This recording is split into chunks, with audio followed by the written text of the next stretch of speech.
Oh, aloha! Today we're going to learn about the beauty of the landmark series. I'm going to show you 3 different ways so you can feel your way around the clefs, and we're going to cover the foundations up to about where we're going to know how to know what notes are and how to build chords and triads. We've talked about this. This is just a refresher. If we have something like this, we're calling this a staff. Our staff will have 5 lines, and then when we see our staff, we will put bars on the end. These signify a measure. Some of the most common clefs are the treble clef, and then we also have something called the bass clef, which is just the register that goes deeper. This is a higher register with a higher intonation. This is a lower register with a lower intonation. Some of the most famous notes to know when you put these two together, creating something called the grand staff, is that you can have key signatures. As it stands, this is in the key of C major, as there are no sharps and flats in the key of C major and its relative minor, A minor. Now, we've talked about this, but the reason being is in a different video. We can search that, how to make a major a minor. To make any major a minor, 1, 2, 3, 4, 5, 6, and 7, we flatten the 3, flatten the 6, and flatten the 7. So when we see A major as having 3 sharps, the sharp that's in G, the sharp that's in D, and then the sharp that's in A. When we flatten the 3, the 6, and the 7, you can see how A major becomes A minor, thusly sharing the key signature with its major third. Minor first, diminished second, minor fourth, minor fifth, major sixth, and then major 7. Hence, when we view this through the eyes of C, we have C major, then we have D minor, E minor, F major, G major, A minor, and B diminished. All of these have the same sonority, except we're switching around where the actual note is called for position. Songs that are written with a minor intent then can go to 2 different really cool things, or actually many cool things, but most important is this is called natural minor. You could also alter this to have something called harmonic minor, and then melodic minor ascending. So the long and short is we're learning this right now, and to know that, the best thing we could do is also learn how to sight read off of the staff. So super exciting. When we do this, there are other clefs like a percussion clef, alto clef, a baritone clef, tenor clef. These are the most common because you can use the soprano here, alto here, tenor here, and bass here, and then ultra contrabass down here. Music notation, the most important note that I would say on the staff or stave is going to be the C. This is middle C. This is called the landmark series. When we do the landmark series, we are quite literally just trying to find where all the C's are. And the whole idea is when we start seeing notes as being stackable in thirds, hence all of our triads, we start doing something called tertiary harmony.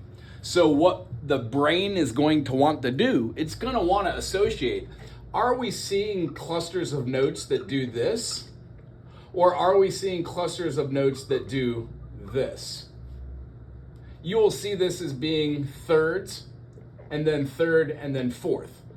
The distances between these dictate what the name of the chord is. So if a minor third comes first and then a major third, this would be considered a minor chord. In the key of, let's say, C, this would be the minor second, D minor. If we were to reverse this, in the key of C, there is no minor second. It would become a major second because this would be an F sharp, this would be an A, and this would be a D.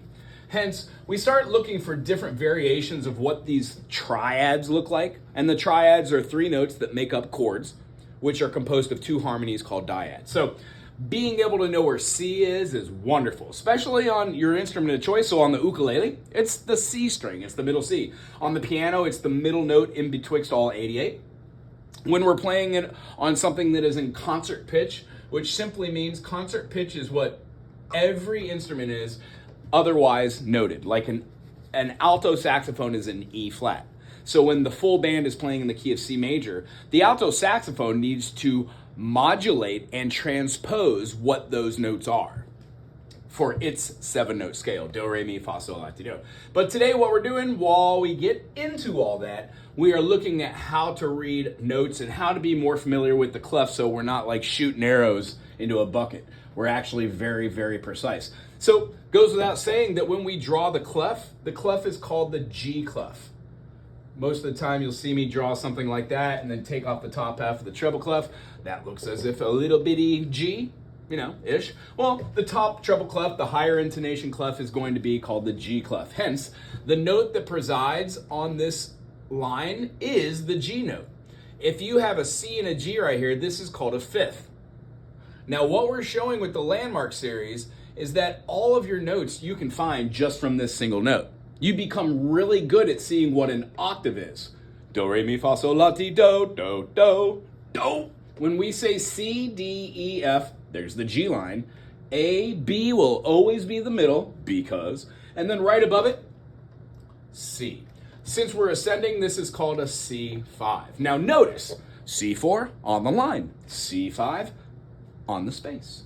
C, D, E, F. Now, take notice of the top line of the treble clef. When we start adding in key signatures like this one, this would be the key of G, meaning all of the Fs. This space, the clef that's called the bass clef is the F line. The space right below the bottom line is the F. That's how we find these notes. But right now we're going to stay in C. C, D, E, F, G, A, B, and then C.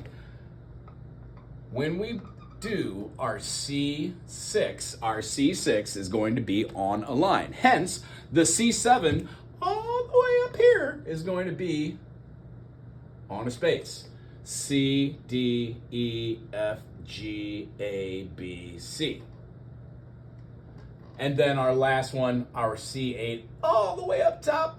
C, D, E, F, G, A, B, and then our last C, the last note on a piano. Also, kind of hard on a uke, mandolin, kind of. This is really, really, really high. And then going all the way down, we see how it goes up to C8. C4 is going to go down, so not to break your brain, but this space here is just for us visually. There's not really a huge space between here. If I were to go below this note, it would be a B, and then the second ledger line below the treble clef would be the A. G, F, E, D, C, B, A. This A ledger line is the exact same as the top line of this, F, G, A. So the whole idea is we get really accustomed to writing an A either with the treble line or down with the bass clef. Doesn't matter where you write it when you're writing for a full staff or stave. And then when you drop down here, let's keep going. Ready? C, B, A, G, F, E, D, and then C. Here's our C3. Notice line, space. So the next note's going to be on a line. You got it. C, B, A, G, F, E, D, and then C. Now this is C2. It's super low, and because this one is on a line, you betcha. When we do this, we're going to find our C goes down, so we're going to follow this downwards. Ready? C, B, A, G, F, E, D, and lastly, we have a C1, which there are three notes, hypothetically, 2 white keys and a black key below this, but for purposes of today, the C1 is probably going to be the lowest thing that we play because the other 2 are just kind of weird and inaudible until they start doing overtones. So this is called the Landmark series. This Landmark series or system is universal, which means when you do music in middle school, high school, advanced college learning, this will be one of the things that we could talk about. The other idea is getting to know intervals. When we see a stave and we have, let's say, our C, E, G, we are talking about what we were talking about with harmonies and jumpeting.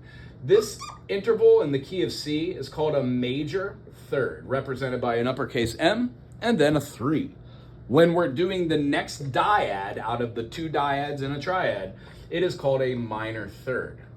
The chord construction of a major is major third plus minor third. The chord construction of a minor, major, minor, diminished, augmented. All chords can have states of being. This diminished is represented by a tiny little circle or a dot, and then the augmented is represented by a plus. So if you had a C augmented 7, You would have a C, E, G sharp, and then you would have a B flat. And we'll talk about that because that's what we're learning how to do right now. As we were aforementioning, we're going to turn this into a minor third plus a major third. And then the beauty about diminished, they are a major third, beep boop, a minor third plus a minor third. And then lastly, if you could see this here, an augmented is a major third plus a major third. Those are the 4 states of being for all chords. Now you can have like 7 chords, full diminished, half diminished. So there's a couple more that happen in our triad series, but this is the basis. What we're going to be learning is called tertiary harmony, and the reason being, when you add another note, it turns this into another third. We need to be able to determine what that is. If we wanted to use our landmark series and play a C major 7 represented by this, we would use the major 7th of the key. Since there are no sharps and flats in the key of C, we would be doing C, D, E, F, G, A, and then B, yeah! And when we do this, 1, 3, 5, 1, 3, 5, major third, yeah! Minor third, oh yeah! And then when we stack another note on top, the distance between G to B is a major third, hence the triangle. If we did not have a major third, we would need this to be B flat. That would become a minor third because a minor third presides in between. There's our minor 7, major 7, major 6, minor 6, perfect 5th, perfect 4th, major 3rd, major 2nd. So in between you have a minor 3rd, minor 2nd, and then our tonic. That is what we're going to be covering. This is the easiest way that I can explain college level music theory while still talking about the notes we know. If we were to diminish that down to a flat 7, we would then just have a C7. Hence, 1, 2, 3, 1, 2, 3, 4. 4 notes. This is called an extended chord. This is what we're going to be talking about, and getting to know on this system how to see that is great. When we're talking about these, the only other lines I really want you to know right now for the beginning of learning how to sight read is that the top line of the treble clef is an F and that the bass clef is an F. So when we put that note here, we are now achieving the key of G major. G, A, B, C, D, E, and then F sharp, which has one sharp. That sharp, that first sharp is always going to be F. So now every F in here is an F sharp. So cool, huh? So if I was going to just build a C, E, G, which is the 4th here, in the key of G, let's alternate do it. Let's do the 4 chord. Wee-oo-wee. The 4 chord in here is going to be C. It is spelled C, E, and G because we have a 1, 3, and then a 5. Here's a C, E, G. C, E, G. C, E, G. C, E, G. C, E, G. Oh, that's treble clef there. All right. C, E, G. C, E, G, R. C, E, a G. That is every C, E, and G all the way up the line, and then you separate them into chords. This would be a C major in your first register, 2nd, 3rd, 4th, 5th, 6th, 7th, and then all the way up to the 8th. But you cannot build a full chord off of that 8th. Why? The last note on the piano is a C in most instruments. Anyway, basic landmark series also involving what notes to know. The most important ones I would say are the top line of the treble clef, the bass clef line, and then where your bottom line is. And now the last thing that I'm going to show you to tie this all into amazingness. And remember, these videos are long. Just watch it over a couple times, a couple million times, and you got it. When we talk about our circle, we talk about the circle of fifths being able to lay out all the keys that have sharps and flats and how they layer. Some of them are the same, like B is going to be C flat. F sharp is going to be G flat. In fact, all these are the same. You could keep going in force. C, D, E, F. F flat, you betcha. Sounds weird, but it is. F flat is an E. B double flat is an A. When we keep going, we get a D flat, A flat, E flat, B flat, and C. F has one flat. That flat is B flat. I don't really teach the flats because I teach the sharps. There are no sharps and flats in the key of C. And then when we go to G, I hope you can remember this, the first sharp in the key of G is F. When we go to D, the second sharp, G, A, B, C, is here. So just using deduction, if C has no sharps and flats, G has one and it's F, D has two and it's F and C, A is going to have three. When we write out something like A, treble clef, F sharp, see how these are layering? You really never really need to remember anything other than F sharps and G, D, A, E.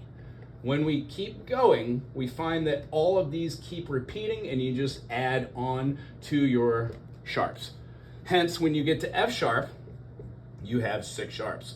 F sharp, C sharp, G sharp, D sharp, A sharp, and then if you keep counting, A goes to E. So you find G, A, B, C, D, E, throw that sharp in order, and this is what it looks like. And then lastly, C sharp.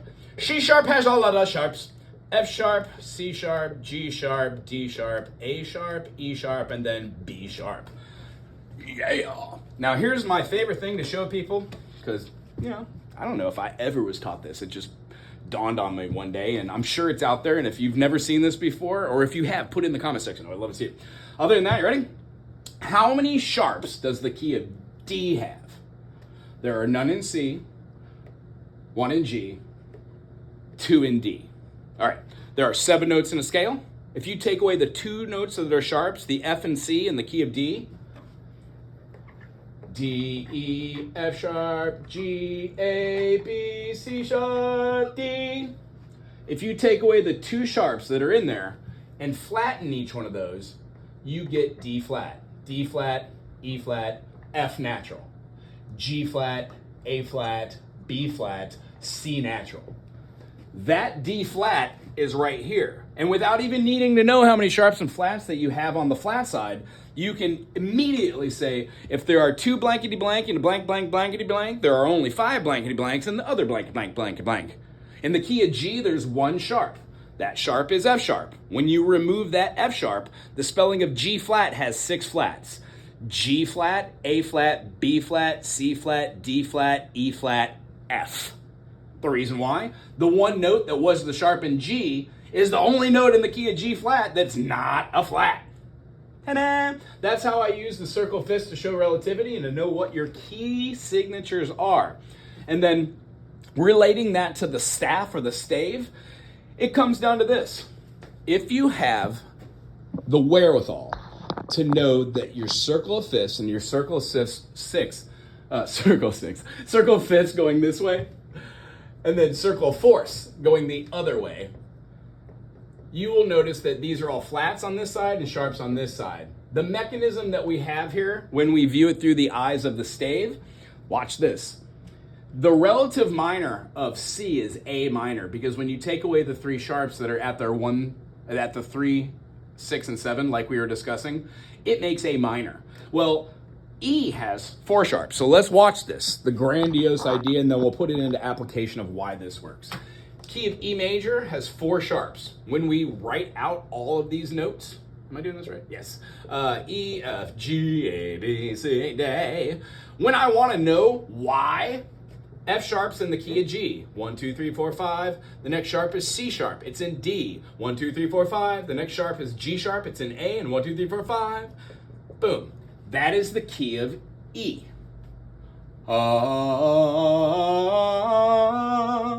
When we flatten the third or diminish the third, diminish the sixth, and diminish the seventh, we are left with 1 sharp. That now becomes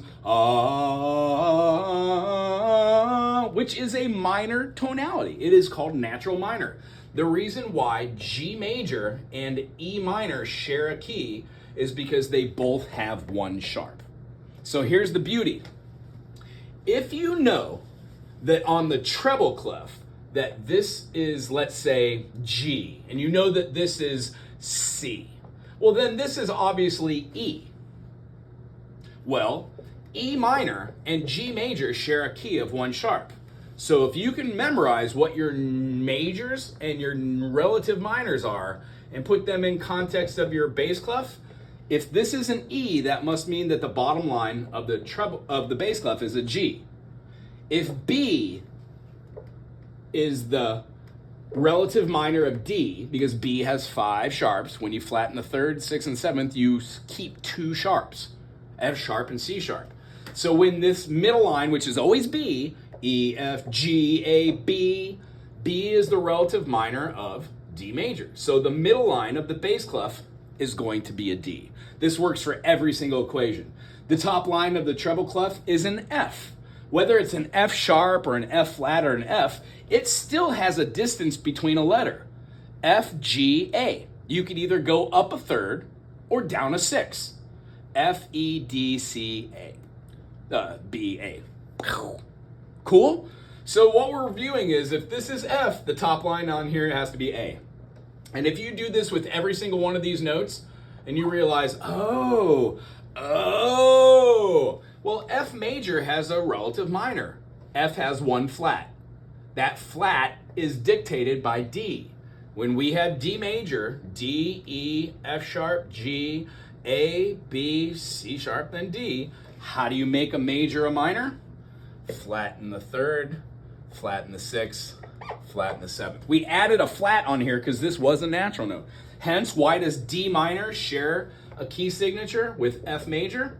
Because they have 1 flat. If this is the F line, that must mean that this is the D line. I hope this made sense. Those are 3 different ways to start getting accustomed with your stave, your staff, and how to view the circle fifths and see relativity for all the things we've been doing. The best way to get really, really accustomed with this is just to draw it, write it down, and have fun with it.